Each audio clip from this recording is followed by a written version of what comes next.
Hello, everyone. We are going to get started in just a little bit. We are just wanting more participants to log in, so feel free to hang out, and we're excited for you to be here tonight.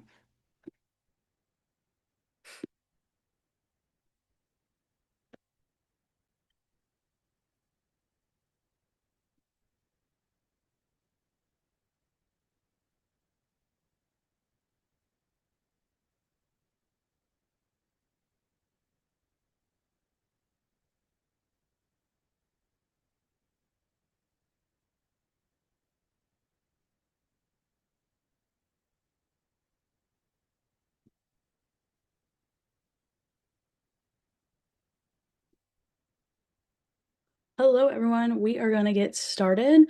My name is Katie Hodap, and I am the current graduate assistant Office of New Student Orientation. And tonight, you'll have a chance to learn about how to register for orientation. You can ask questions, and we'll be happy to answer those for you throughout the session tonight. Feel free to use the Q&A box.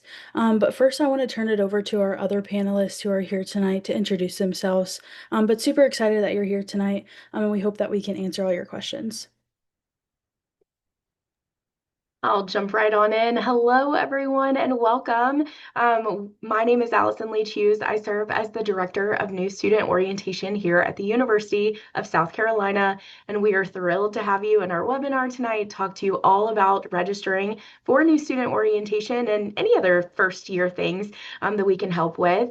Thank you so much for joining us, and I'll turn it on over to Jared. Awesome. Thanks, Allison. So hi, everyone, and welcome to our webinar. As Allison shared, my name is Jared, and I serve as the Associate Director for Orientation Logistics within the Office of New Student Orientation. My role is a lot of the back end pieces, but I'm excited to chat with you all a little bit more and answer some of your questions. Awesome. Thanks, y'all. We'll also have a few people in the background answering questions. And so I just want to shout them out as well. They're also professional staff on our team. And so answering those questions in the background. But like I mentioned earlier, there should be a Q&A feature box. And so in addition to our panelists, again, those chat moderators will be answering those questions. And so feel free to put those in there. But to start us out, I'll just ask a few common questions. And the first one I want to ask is towards Allison. We hear all of these different things about new student orientation, but what is new student orientation? That's a really good question, Katie. Well, one, it's one of my favorite things. So maybe that's a good way to start. Hopefully, it'll be one of y'all's as well. New Student Orientation is a required program that all incoming students to the University of South Carolina attend. We have a few different types of New Student Orientation, but the goals are the same regardless of the population in which you fall into.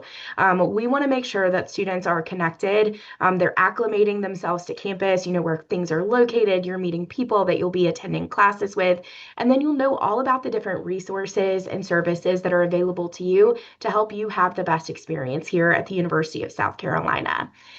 We do that through, like I mentioned, a few different options. For our freshman students in the webinar tonight, that's a 2-day overnight orientation. So you would come in around 8 o'clock on that first day. You would go through a variety of different programs and small group opportunities. Obviously, we're going to feed you. I promise there's a lot of fun that happens in orientation as well through things like Gamecocks After Dark, our evening programming, and really just an opportunity for you to connect. You'll go to sleep. Students stay overnight in a residence hall with us on campus. So you get a feel for what to expect and know what it's like, what exactly you can fit in that residence hall room, all of those pieces. And then from there, the next day, you would go through the rest of the day and wrap up around 5 p.m. Again, meeting with your academic college, connecting with other people that you would be attending classes with. So it's a really great opportunity to get a feel for what life at Carolina can look like. For any transfers that might be in the room, we do have a 1-day orientation session for you. And really, it's a little bit more condensed because we recognize you have a little bit of college under your belt already. And we want to make sure that we honor that, but also help bring you into the University of South Carolina community as well. So we want to tell you all the ins and outs that you'll need in order to be successful. And then the last group that I'll talk about are our family members and our supporters. I know y'all are probably here in the room with us tonight as well. We have a concurrent orientation program that runs at the same time as our freshman program as well as our transfer program. And so if your student is coming to orientation, you also can join them. We have a variety of sessions that really help you support your student as they make this transition to and through the university environment.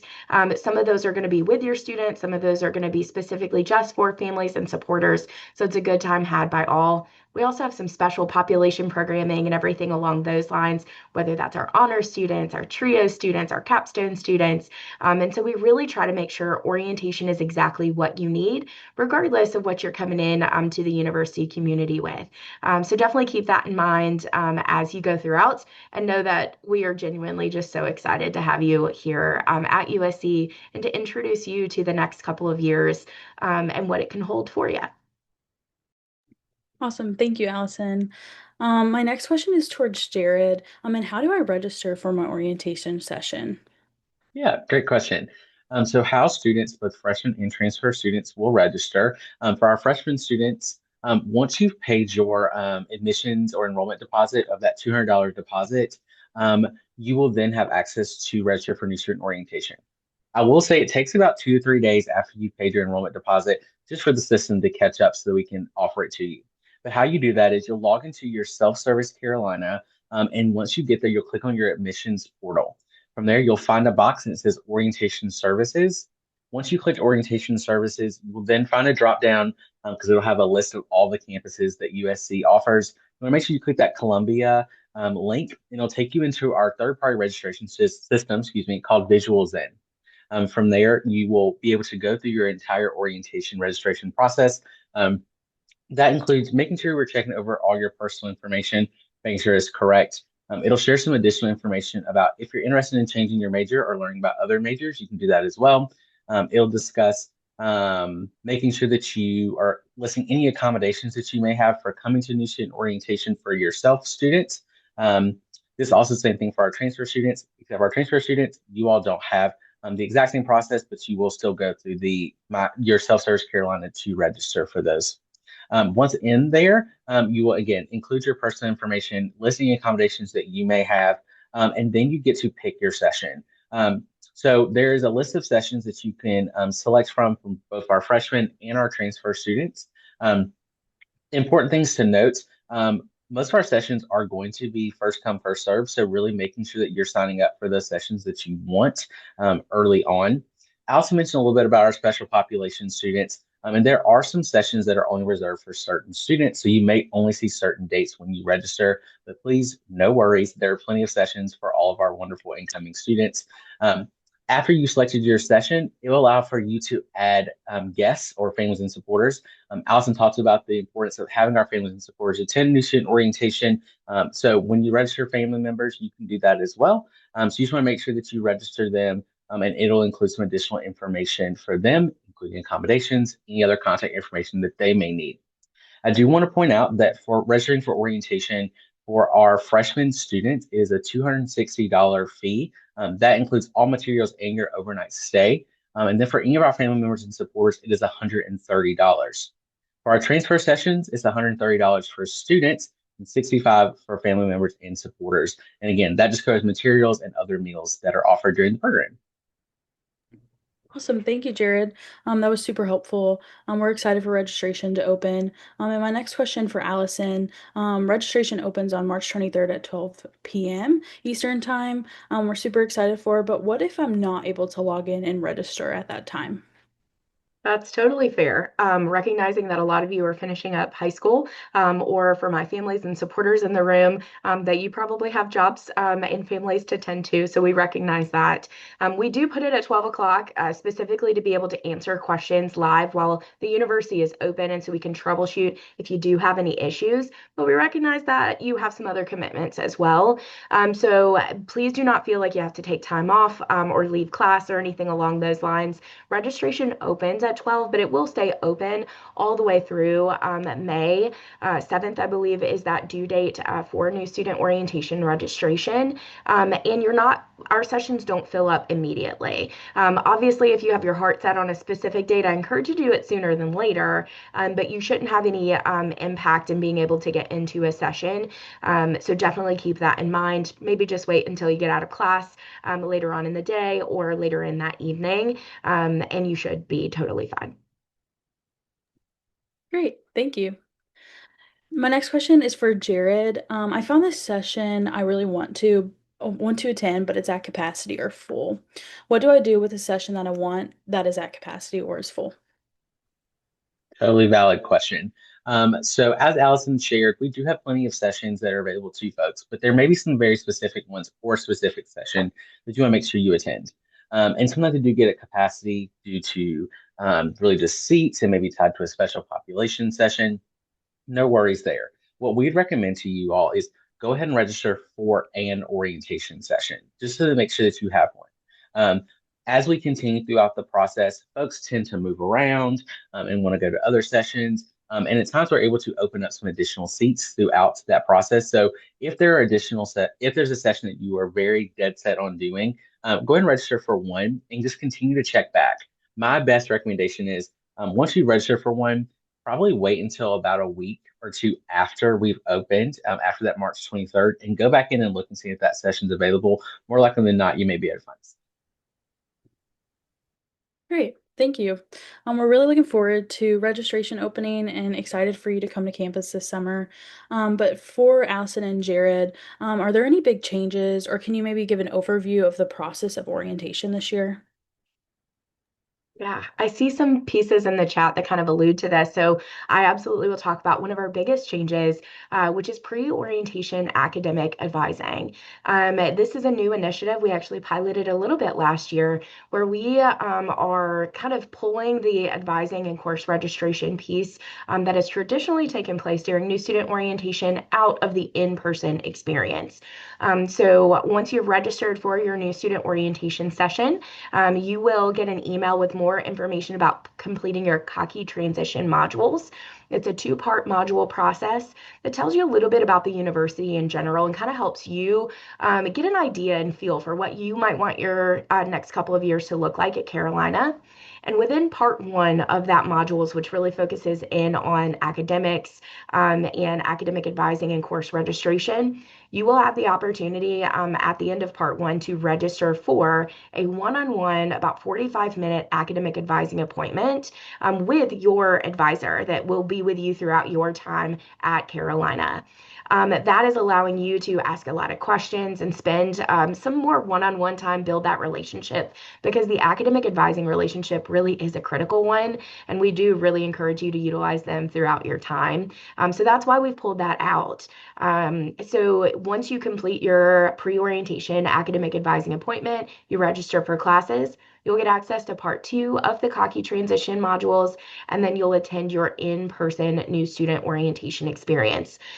So just keep that in mind. It is a big change, but you'll receive a lot more information about it once orientation registration opens. We've got an email scheduled to go out on Monday with a full registration guide that'll show you the different steps, what to expect, how that process rolls out, and everything in between. Obviously, if you have any questions, I definitely encourage you to reach out and let us know. We're happy to answer them more in detail here. But I think that's probably one of our largest changes for new student orientation this year.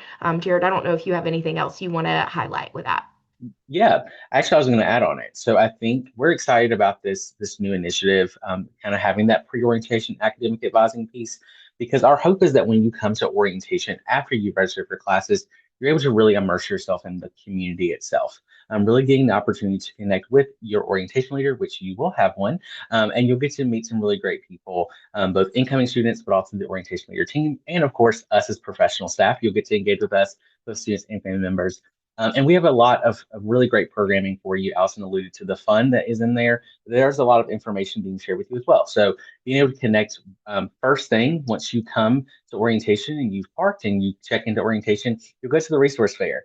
The resource fair is really a chance for you to connect with both on and off campus and local businesses here in Columbia to really try to find those things that mean a lot to you.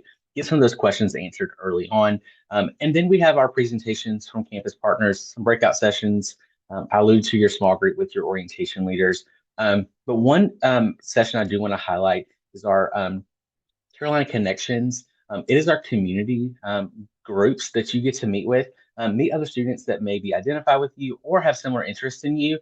Some of the new things we're really excited about within this is being able to have a session talking about life in Columbia, because you're not just coming to the university, you're coming to live in Columbia, South Carolina, and talking about what is there to do in Columbia, whether that is local sports, that's the arts, food, everyone loves food, and finding those things that just make Columbia special and makes it a little bit different than just being a Carolina student, but truly living in the city of Columbia. Thank you all for sharing that. That was some very helpful tips on what you'll experience at orientation. There's a lot of different things. Gamecocks After Dark is a really big deal. It's a chance for students to really connect with other students. And so that's definitely a highlight for me. But now it's time for us to answer your questions. So just a reminder, you can put your questions in that Q&A box. We'll be moderating them as well as answering them throughout the session. But our first question that we've seen a lot is, what should I pack for orientation? Another really good question. For new student orientation, a few things for you to consider, and I recognize that some of y'all are coming to us via plane or long distances in general, driving. One thing worth noting, overnight accommodations for students are included in the orientation registration process. Automatically included in your fee. Unfortunately, that does not include our families and supporters. So if you're coming to us from far away or you're not local to the area, family members would need a hotel accommodation, Airbnb, something along those lines. So definitely keep that in mind. Because overnight accommodations are included for our students and required, keep that in mind. Because we want you to get that full experience before you officially move to campus, you will need to bring your linens and those types of things that are required. So think toiletry, linens, towel, pillow, like all of those aspects.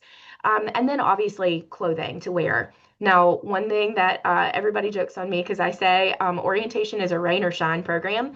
Columbia is a beautiful place, but it gets a little hot sometimes and it does rain on occasion, especially in the summers. So we want you to plan accordingly. Don't feel like you need like 14 layers. It's warm, but I do encourage you to bring a jacket, a rain jacket specifically, or umbrella, something along those lines.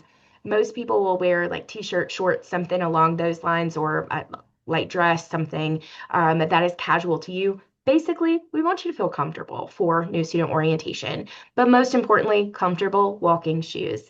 You are going to move about new student orientation quite a bit because we want you to get familiar with campus and know where things are located. So definitely keep that in mind as well. On that note, if you have any accommodation needs or anything like that, whether that's mobility, dietary, hearing, anything along those lines, just let us know when you register for new student orientation, and we'll do our best to accommodate any reasonable accommodation request. The other piece that I would mention, bringing always a phone charger, hottest commodity of new student orientation. You have long days, and we recognize that. So phone batteries don't always last as long as they should, especially in the heat of the day. And then we'll provide you with a variety of things like a parking pass for new student orientation. But I encourage you to bring a official ID, whether that's your license, passport.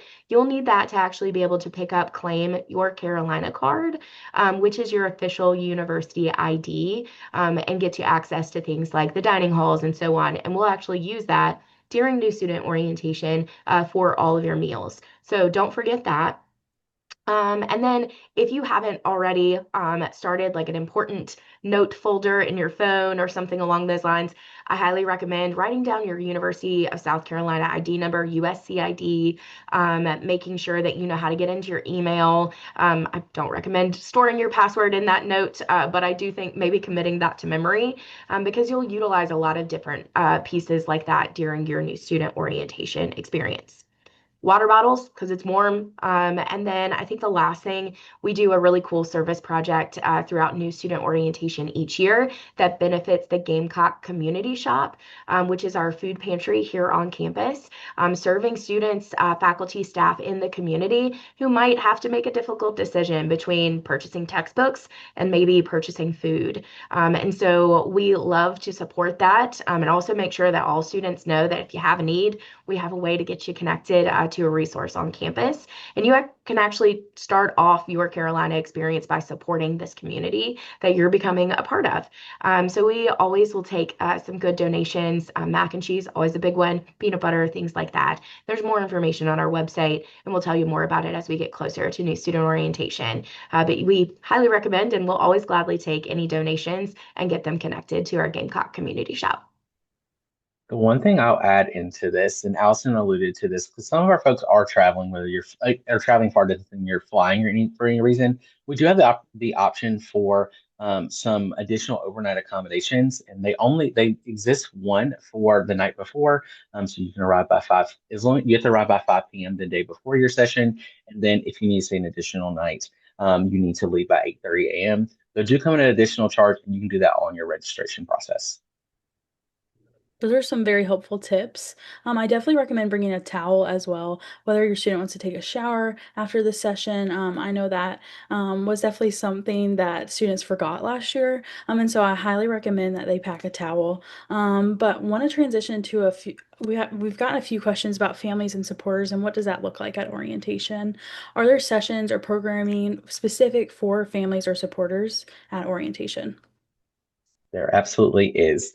So a lot of the program will exist with your student because we don't want to exactly separate you all too much or too soon. However, and we do have some very specified programming tied to our families and supporters. One of which is our Partners in Transitions presentation, where we talk directly to you all away from your student, really about what that transition looks like. Because we recognize that as much as your student's transitioning, so are you. And there's some newness that comes with that transition. And so we offer some tips and tricks, share some of our own personal stories from our own transition working with our family members, but also have an opportunity to go ahead and connect with parent and family programs here on campus, which is kind of like we kind of call it like a passing of the torch so that you get to connect with that office as well. And you get to hear directly from student health and well-being to really talk about what are those insurance pieces, things you should know about medical needs.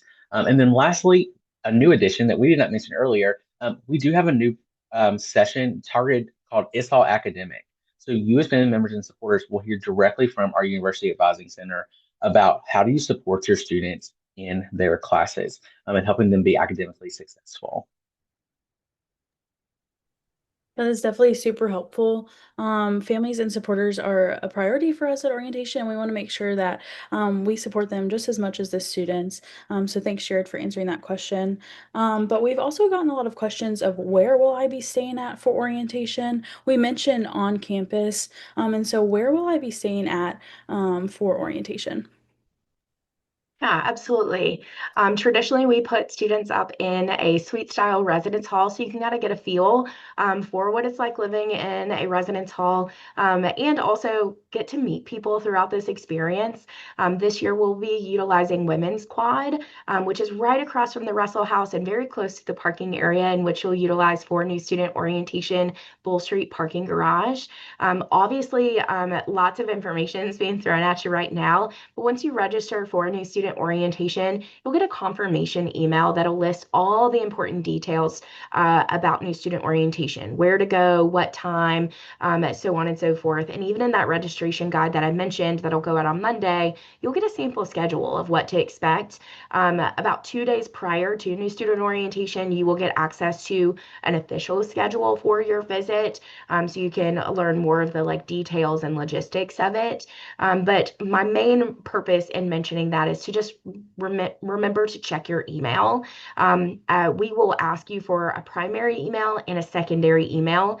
One of them is going to default to your University of South Carolina email, which I recognize you're not fully a student yet, so it feels weird to check an email that you're just now gaining access to, but I do think that's really, really important. Because while we will also ask you for a secondary email, there will be some entities on campus that are going to start emailing you and reaching out about next steps and to-do list items, and they don't always have the ability to reach out to that non-USC email address. So I recommend during this time frame, at least once a week, log in, make sure you're not missing anything, and especially for new student orientation, make sure to follow all the different steps that are a part of this process so you can stay informed and connected. Family members and supporters, if you are registered for new student orientation, you also would receive a confirmation email. I promise we won't spam you too terribly much, but you'll receive probably like 5 to 6 emails as we get closer and closer to your new student orientation experience, just so you don't forget anything. We provide important reminders, so on and so forth. Awesome. Thanks for answering that, Allison. Kind of going around residence in the residence hall and what does that look like? There's a lot of questions about who you will room with at orientation. So during orientation, are the roommates randomized or are you able to pick who you want to room with? Great question. So, for new student orientation, it is randomized for folks. So, really, how it works is because some people choose to, they'll come to their session, some people may come a little bit later. There's no perfect way to do this. So, how housing does the process is when students arrive for checking in for the actual orientation program, you're also checking into your housing accommodation. So, if there's specifically someone that you know you want to room with, it might be really helpful to go ahead and walk up with them, staying together in there. Then that raises the chance for you to be with one that you know. But generally speaking, yes, it is randomized. I mean, we really just are going to, the housing areas, kind of going down the list or going down the group of people who are arriving at the same time and kind of pairing them up from there. But know that if there's specific people, because I saw a question in the Q&A box, if you're coming with a friend or your future roommate, you will be able to still see them throughout the program, even if you're not the same major. You may not be in the same small group, but know that there's plenty of time for you to connect with one another during breakout sessions, sit during major sessions, and things like that. Great. Thank you, Jared, for answering that question. Want to switch gears and talk a little bit about immunizations and uploading those and what does that look like? So where can I upload immunizations and when do I need to do that by? Great question. You would upload it into the My Health Space app. I'm going to here in just a second look through and find that URL for you just to make sure that you have access to it.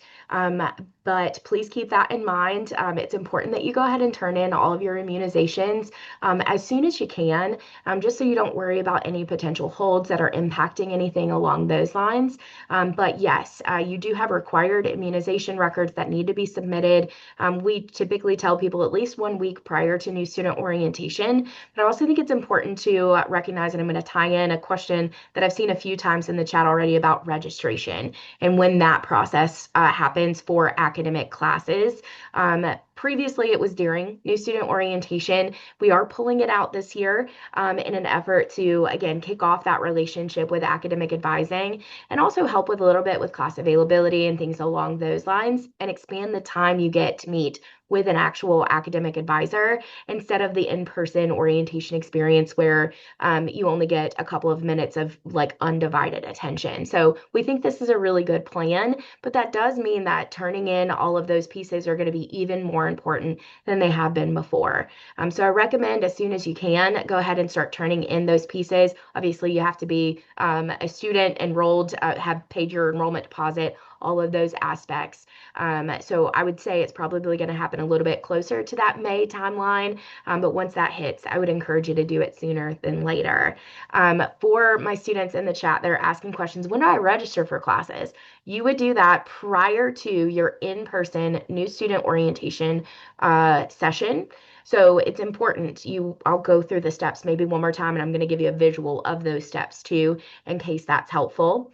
So step one of the process is to pay your enrollment deposit and register for new student orientation. Once you have selected your in-person date, reminder that it is required, you will actually receive access to the Cocky transition modules that I mentioned earlier. And as soon as that happens, depending on your session, you will gain access to actually scheduling your academic advising appointment. And during that academic advising appointment is when you would also register for classes. That advising appointment is going to be held virtually, so not in person, 45 minutes with your advisor, who will be your advisor throughout your time at Carolina, and then you'll register for classes. Then part two of Cocky Transitions will roll out. It'll tell you about all the other aspects of the university, things like getting involved, the Career Center, safety on campus, a variety of different topics. So you come into orientation already knowing a little bit, and you can ask better questions. You can spend time creating relationships with folks that you might want to be friends with in the fall semester, so on and so forth. Once you complete those modules, those will come out about 2 weeks prior to your new student orientation session.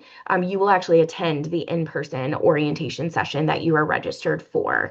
So a little bit of a step-by-step process. And again, I'm going to try to provide a visual for you in the chat if I'm able, so you can kind of see what that looks like too, because I'm a visual person. I imagine some of you are as well. But if you're watching this as a recording later on, if you go to our website, sc.edu/orientation, it'll provide all of the information, including steps that I just described for you.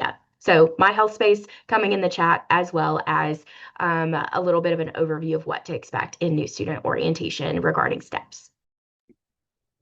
Great. Thanks for sharing that, Allison. I know we had a lot of questions about that and what does that look like. So I hope that clears up a little bit of what your questions look like. We've gotten a lot of questions about when are the dates for orientation throughout the summer. And so I want to hand that over to Jared and Allison. When are those dates that we host orientation throughout the summer? Great question. So, all of our orientation dates for both freshmen and transfer students occur between June and July. How those dates work is we run 2 sessions per week for our freshman session.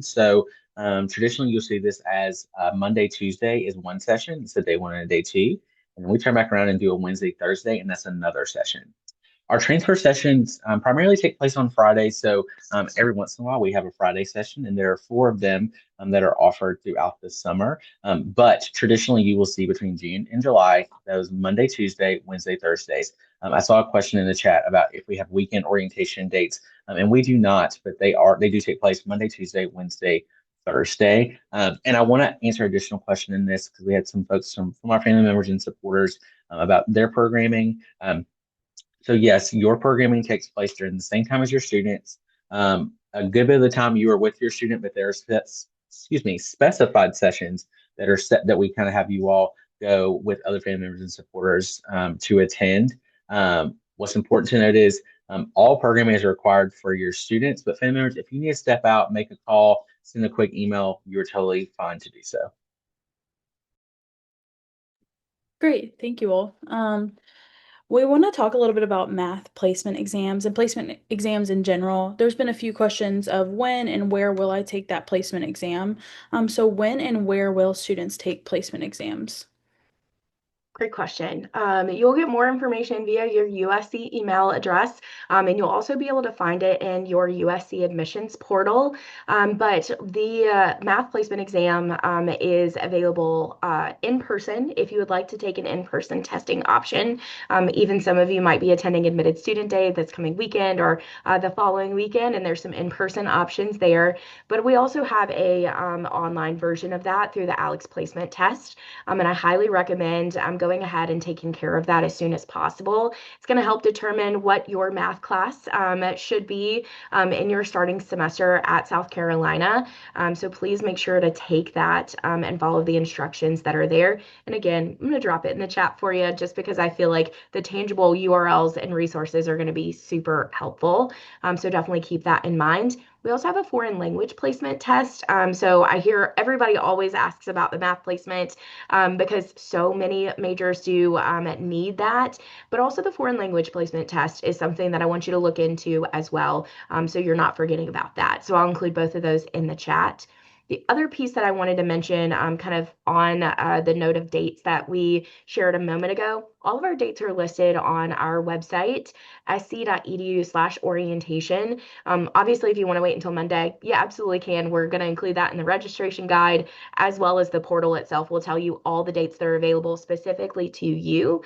But if you want to go ahead and just start mapping out what dates are good options for you, we know vacations are a big thing, or somebody might have work requirements throughout the summer. You need to request off in those aspects. You can go to sc.edu/orientation, select the type of student that you are, so fall freshman or summer transfer, and you can see the dates available. And I'll drop that in the chat as well for you.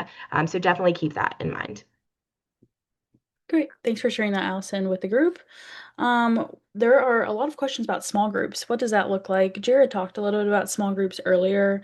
And are small groups broken into specific majors or is it randomized? And what does that look like at orientation? Great question. For small groups, so each small group is led by one orientation leader who are upperclassmen student leaders who have a little bit of experience under their belt and are here to help support incoming students. They're currently in training right now, so they train during the whole spring semester and then early summer in preparation for our wonderful incoming students and members to see them. But what small groups look like? They're usually between 20 to 25 other incoming students. They are randomized, and we do that for a couple reasons. One reason is we want you to be able to truly engage with students from a variety of areas, whether that's states, majors, interests, involvement, opportunities, just so you can really get a sense of potentially what your experience is going to look like here at USC. The second reason we do that is sometimes you're going to be in class with these people for a lot of time, right? If you're in the same major with them, we do have opportunities during orientation for what we call our academic college visit. So you will have an opportunity to go directly to your academic college with other students in your major. So you get to connect with people within your major. And then members and supporters, you also attend those academic college visits. But really, that's what small group looks like. And we're happy to answer additional questions if there are more. Yeah, thank you, Jared. Our small group leaders or orientation leaders are great, and they will provide some experience through their student lens and what that looks like on campus, and provide advice for them to be successful throughout their first year at USC. So a small group is definitely a great way to start their journey. But want to transition and talk a little bit about living and learning communities and what that looks like. If I'm in the learning, I'm so sorry. If I am in a living learning community, does orientation have specific programming for that living learning community? There will be opportunities to connect with all of our living learning communities during new student orientation. We have a wonderful resource fair, so you have the opportunity to connect with the folks that are running that living learning community, as well as university housing. We're kind of defining what that is exactly going to look like beyond the resource fair. It is possible that there might be some virtual events for you to connect and so on and so forth. So there's not a separate orientation experience. You register just like everybody else, but during the orientation itself, as well as some follow-up opportunities. And again, it goes back to check your email and we'll send you more details about what that looks like, but no special dates or anything along those lines. On that note of special populations, I did drop the dates for both freshmen and transfers, depending when you're starting here at South Carolina in the chat, so you can kind of see. But note on there that we do have some special populations that are going to be registering for specific orientation dates. We still give you options, so you don't have to worry about like, oh, I can only go to this one date. No, you have plenty of options to choose from, or you should. But we've gone ahead and listed those out on the website, so you can go ahead and start picking some things. The big thing about dates, though, is we encourage you not to book any travel arrangements, any hotel accommodations for our family supporters until you have a solidified, confirmed new student orientation date. Sometimes we want to get that good deal and we'll go ahead and book it. And then unfortunately, if that date is filled, we won't be able to honor it just due to capacity pieces. We want to make sure that everybody has that really good experience. And there's only so many people that we can have in any given new student orientation experience. So please wait at least till Monday until you book your orientation date to finalize any travel arrangements or anything along those lines. And also on our website, there is a plan your visit section that highlights different hotels that are great partners to us. Some of them offer different discounts for folks that are attending new student orientation. We've got some wonderful local dining options for you, and really just good ways to learn more about the city. As Jared mentioned before, you are a part of this community, and this community has a lot of love for the University of South Carolina. And so we want to make sure that we're pouring back into them. So please visit the Plan Your Visit section of our website, and give an eye to some of those things and how you can like add on to your new student orientation experience. Great. Thanks for sharing that. That's super helpful to all of our guests. Want to talk a little bit about the orientation fee. What is the orientation fee? And what does that orientation fee include? Does it include meals? And maybe some other things that it includes? Yeah. So, for both students and family members, that orientation fee covers a couple things.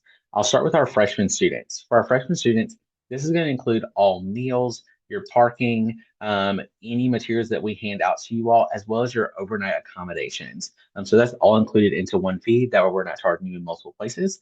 For family members and supporters, and our transfer students who are attending our 1 day program. This includes all of your meals and all your materials. For our freshman programs, keep in mind we are offering on day one a lunch and a dinner, and then day two a breakfast and a lunch.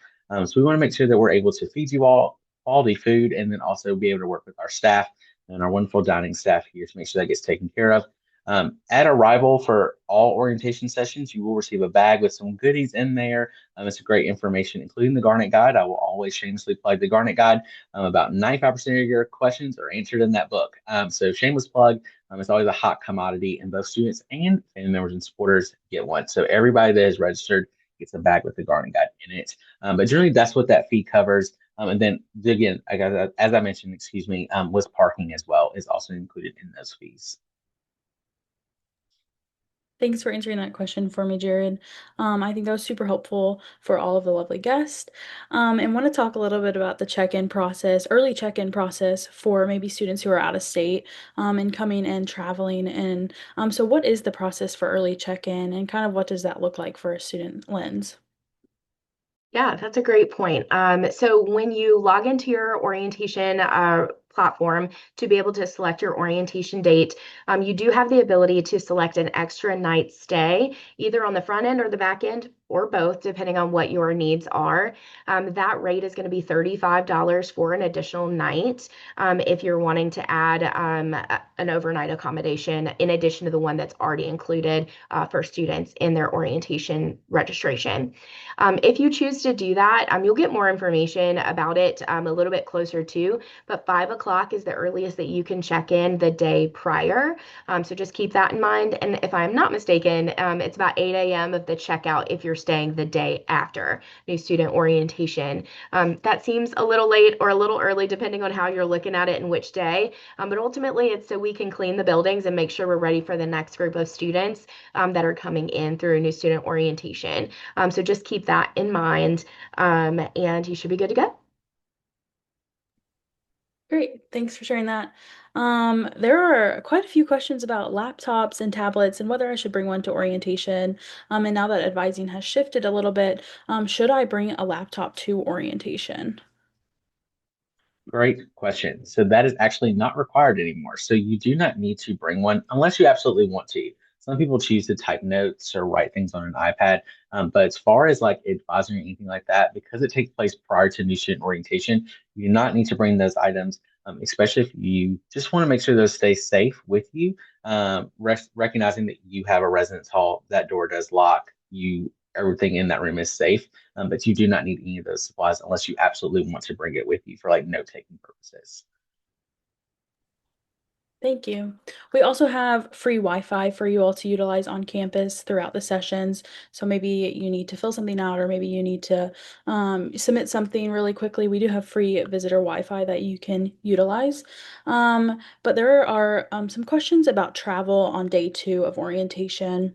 And what time does orientation end on day two so I can get home? We recommend that you plan travel arrangements at 5 p.m. or later. We do that because there are a variety of different aspects of new student orientation that you need to be a part of. And somebody was just asking in the chat, so I'll add this in. 8 a.m. on day one for our 2 day overnight orientation for freshman students. So 8 a.m. is when check-in begins, and it would end on day two no later than 5 o'clock p.m.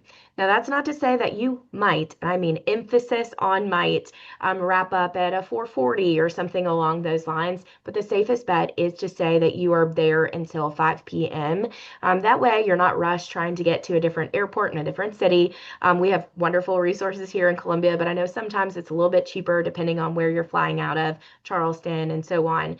So please keep that in mind. Our recommendation is 5 p.m. For day two of new student orientation. Great. Thank you for sharing that, Allison.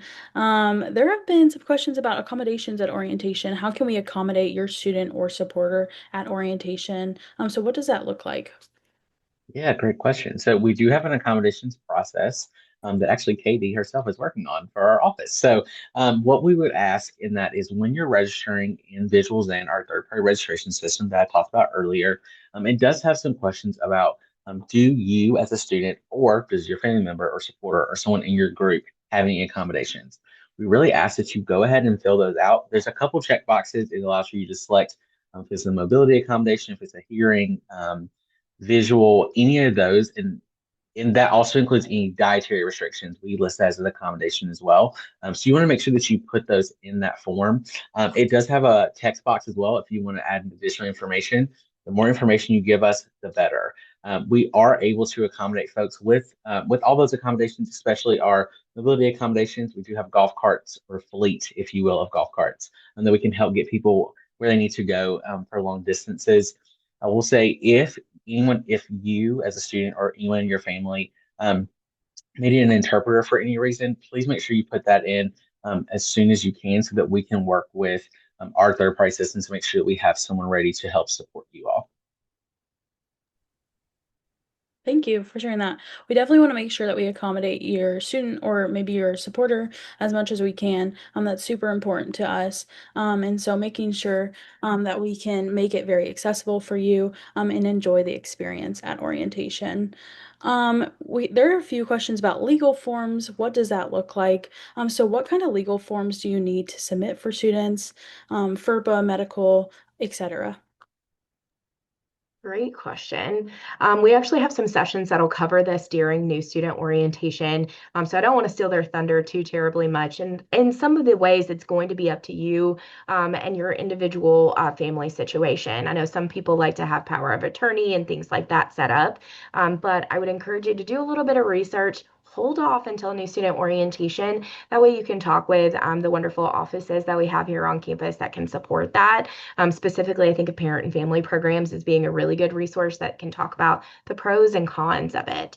When it comes to FERPA, the Family Educational Rights and Privacy Act, that's a big one, and it really comes in with authorized user.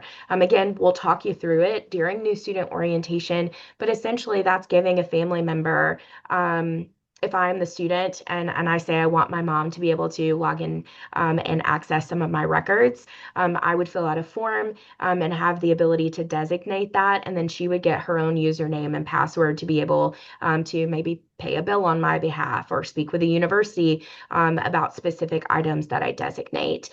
So again, more information is going to come during that new student orientation process, but those are two of the big ones. And then I think another big conversation to have on the family supporter side of things is insurance and with power of attorney.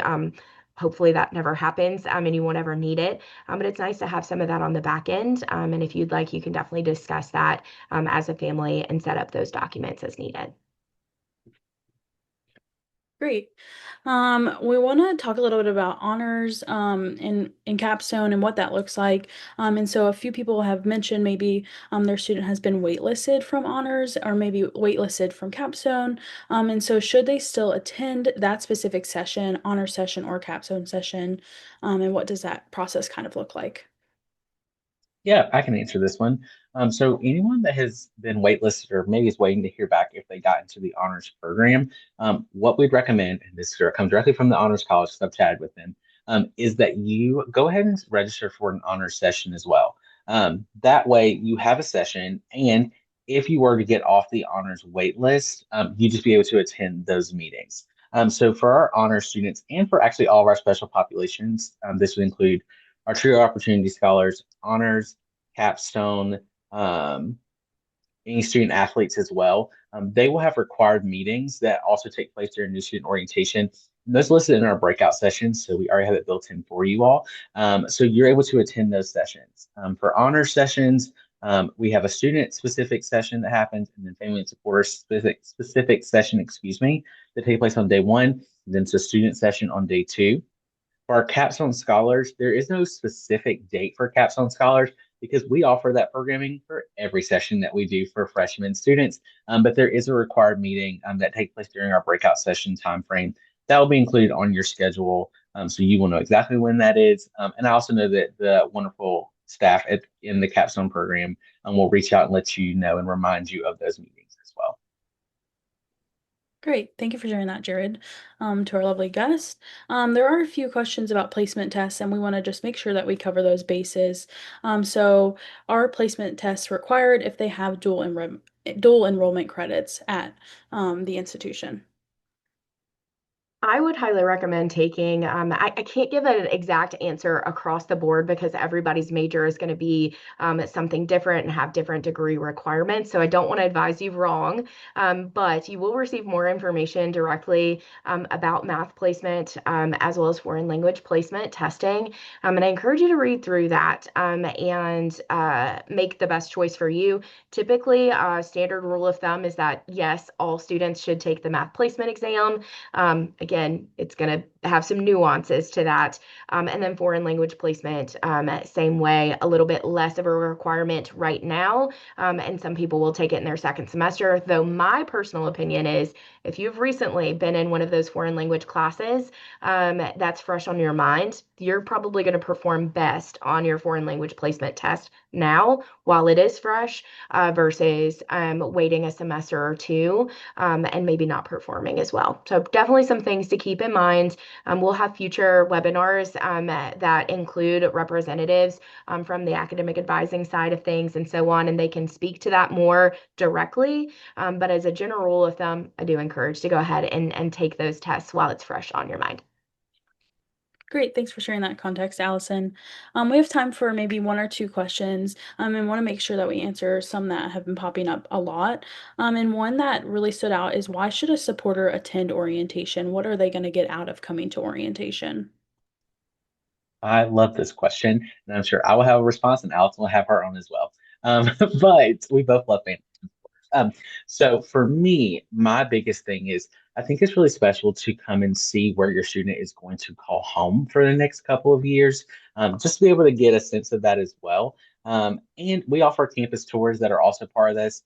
And if you've come to USC before and did a campus tour through admissions, you've gotten to see the beauty that is campus. But it's really nice once you've had classes, you now have the opportunity to really explore and see where your students' class is going to be, where they're going to be calling home, walking around, and really gaining the sense of what it means to be here in game cognition, of course. And we get excited for all the spirited pieces that come with that. But I'd also say it really gives you a chance to connect with campus partners that you should maybe engaging with, whether that is student health and well-being, whether that is talking about ticketing and for Gamecocks athletics, if that's learning about parking. All the people are here. Sometimes it's nice to ask those questions as a family member and supporter directly rather than going through maybe your student to get some of those questions answered, especially if they're very specific to you and your situation. Jared knows me very well because I do have an additional answer to that. As I was going off to college, I was a first generation college student. So my parents didn't necessarily have a good frame of reference of what to expect in orientation or more or less college in general beyond what maybe media tells us about college. And so I think it was really helpful, one, for me to have a support person there. I think two sets of ears are always better than one. Families ask really great questions that maybe sometimes aren't at the forefront of a student's mind.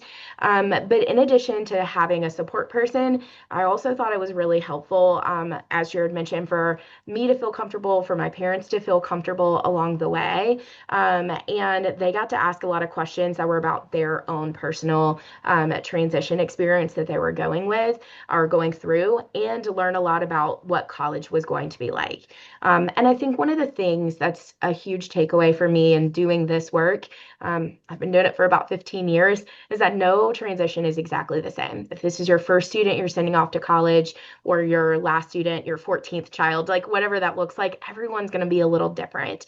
And it's helpful to know all the potential scenarios and also all of those resources. It's peace of mind, and being there, honestly, to just see your student flourish, because I think that that is often what happens throughout the new student orientation experience.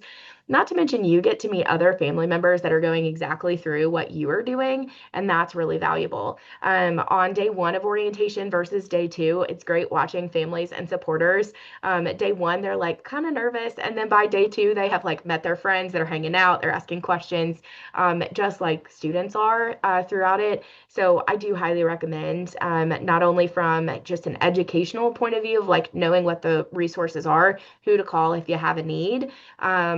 It's the peace of mind piece that Jared mentioned as well. So I do highly recommend, but I also recognize there are a lot of commitments that are happening throughout the summer. And so there is no shame for family members who maybe aren't able to attend with their student for one reason or another. It might just be a good conversation to have with your student as they are getting ready to go off to new student orientation. If you're not able to be there, give them a list of questions that you want answered. Help them think a little differently, beyond just like having a good time or meeting friends or their academics. Maybe they want to think about career or a resource, scholarships, those types of things too. So there's a variety of different ways to look at it, and there's no wrong way to do orientation. So definitely keep that in mind. Yeah, thanks for sharing those tips. They will also have a chance to ask our orientation leaders and team leaders some real life questions during a point of view panel, and that's definitely one of my favorite things. And so you can get some, real life answers from current students and what does that look like while they're attending the university. So definitely a lot of plus sides to attending orientation. But as we wrap up, I just want to provide some recap and reminders. I'm going to share my screen here so you can see my screen. Can I get a thumbs up from one of the panelists? Perfect. And so here's some recap and reminders. Again, registration opens up Monday, March 23rd at 12 p.m. Eastern Standard Time. We hope that today you could get some questions answered for yourself. You'll register through Self-Service Carolina for orientation. And if you do have any questions or maybe issues accessing self-service, please let us know and we would be happy to answer those. And then we'll also have some more webinars coming up soon. So we'll have a freshman orientation webinar, question and answer April 9th at 5 p.m. Eastern Standard Time, as well as a transfer orientation webinar Q&A April 23rd at 5 p.m. But if you do have any questions, feel free to reach out to our office and we'll be happy to answer those. But we're super excited to see you this summer. But thanks. Have a great night, y'all.